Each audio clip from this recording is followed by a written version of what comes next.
আমরা মানুষ জাতি বড়ই স্বার্থপর, তাই না? এই যে যা কিছু পছন্দ করি সব কিছু শুধু নিজের জন্য।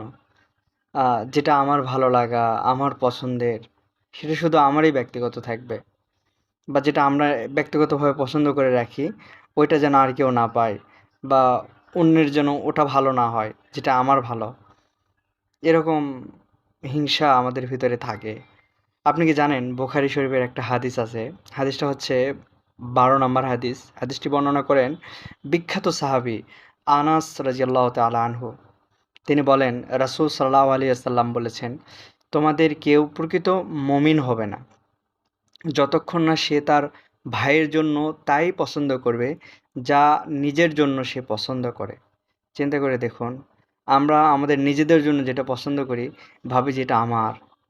আমার যেটা ভালো লাগে এটা কেন আমার ভাইয়ের হবে, বা আমার অমুকের হবে, আমার ফ্রেন্ডের হবে। উম, এরকম আমাদের ভিতরে একটা হিংসা থাকে। কিন্তু প্রকৃত মুমিন হতে গেলে আমাদেরকে সেটাই পছন্দ করতে হবে যেটা আমরা পছন্দ করি আমাদের নিজেদের জন্য, আমাদের ভাইদের জন্য সেটাই পছন্দ করতে হবে। সেরকমই মানের পছন্দ করতে হবে। তবেই তো আমরা প্রকৃত মুসলিম হব, প্রকৃত মুমিন হব। আল্লাহ আমাদেরকে মুমিন হওয়ার তৌফিক দান করুন।